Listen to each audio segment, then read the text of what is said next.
Untuk apa saya bekerja? Ini adalah pertanyaan refleksi kita hari ini. Holy Spirit, make my heart open to the Word of God. Make my heart open to goodness. Make my heart open to the beauty of God every day.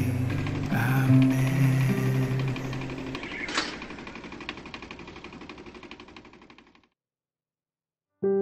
Hari penuh berkat untuk kita semua. Saya dan istri saya, Pat, baru saja kembali perjalanan misi luar biasa ke Mauritius. Saya harus beritahu Anda, orang-orang di sana, mereka adalah orang-orang yang paling ramah. Orang-orang yang ramah dan penuh kasih yang pernah kami temui. Saat kami berada di sana, beberapa teman lokal mengajak kami mengunjungi tempat pemakaman Blaise Jacques Desert Laval. Saya belum pernah mendengar tentangnya sebelumnya.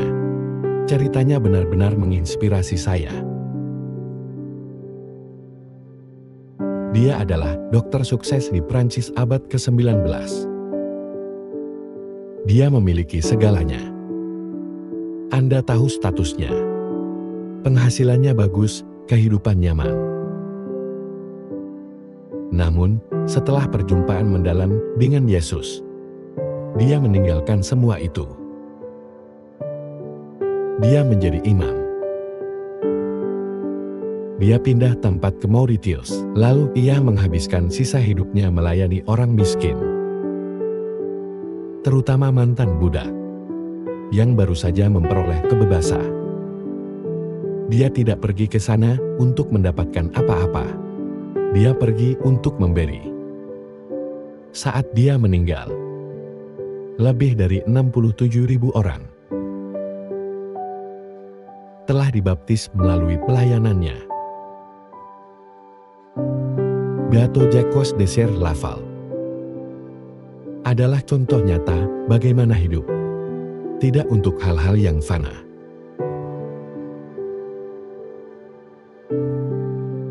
namun untuk hal-hal yang abadi. Dan hal itu mengingatkan saya akan kata-kata Yesus dalam Injil hari ini. Izinkan saya berbagi dengan Anda sebagian dari Injil hari ini.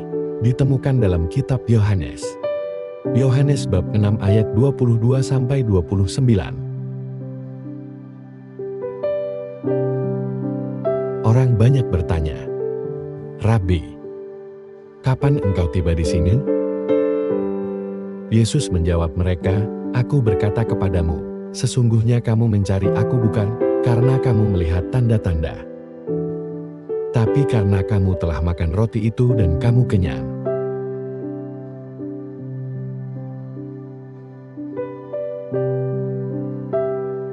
Bekerjalah, bukan untuk makanan yang akan dapat binasa, melainkan untuk makanan yang bertahan untuk sampai kepada hidup yang kekal, yang akan diberikan Anak Manusia kepadamu.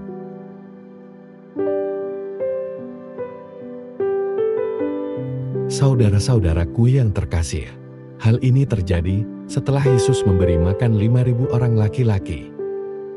Pada hari sebelumnya, setelah memberi makan orang banyak, hanya dengan beberapa roti dan ikan, orang-orang mencari Dia. Keesokan harinya, tapi Yesus bisa melihat hati mereka. Dia berkata, "Kalian tidak ada di sini karena mukjizat-mukjizat itu. Kamu di sini karena kamu sudah diberi makan." Kemudian dia menambahkan, "Jangan bekerja untuk makanan yang bisa rusak. Bekerjalah untuk makanan yang bertahan sampai hidup yang kekal." Kamu tahu saudara-saudari terkasih, kalimat itu melekat pada benak saya karena, jujur saja, seberapa sering kita menghabiskan waktu mengejar hal-hal yang tidak bertahan lama. Apakah itu uang, kenyamanan, popularitas, atau hal besar berikutnya? Artinya, mudah terfokus pada hal-hal sementara. Namun, Yesus mengundang kita untuk sesuatu yang lebih dalam. Seperti ketika Yesus mengundang kerumunan itu. Dia bilang, "Jangan hidup untuk hal yang fana. Hiduplah untuk hal yang abadi." Kehidupan Beato Jacques de Sierre-Lavant adalah bukti dari hal tersebut. Ketika kita hidup untuk yang abadi, semua berubah. Bukan hanya untuk kita, tapi juga untuk orang lain. Dia bisa saja tetap di Prancis dan menjalani kehidupan yang sukses dan terhormat. Namun, ia memilih mengikuti panggilan Yesus. Ribuan kehidupan akan berubah karenanya. Jadi, saat kita berdoa hari ini, mari bertanya pada diri kita sendiri, apa yang kamu kerjakan? Apakah kita membuang energi ke hal-hal yang fana? Ataukah kita berfokus membangun sesuatu yang abadi? Mari kita pegang teguh kata-kata Yesus. Mari kita hidup untuk lebih dari sekadar kenyamanan atau kesuksesan. Marilah kita berjuang untuk iman, untuk cinta dan warisan yang abadi setelah kehidupan ini berakhir. Terima kasih telah menonton hari ini. Jika Anda pernah terinspirasi oleh seseorang yang hidup dengan tujuan abadi seperti itu, silakan bagikan di kolom komentar. Aku ingin mendengar ceritamu. Marilah berdoa. Dalam nama Bapa dan Putera dan Roh Kudus, amin. Bapa Surgawi, sumber segala kebaikan, terima kasih untuk Injil hari ini. Tuhan, terima kasih telah mengingatkan kami hari ini, mencari apa yang benar-benar abadi di dunia yang penuh gangguan dan kesenangan sementara. Bantulah kami menaruh hati pada hal-hal abadi, dalam kasih dan iman, dan dalam mengikutimu dengan lebih tulus dan dekat. Seperti halnya Engkau menginspirasi keinginan Beato Jacques de Sierre-Lavant untuk mencintai semua orang, menyerahkan segalanya demi kerajaan-Mu.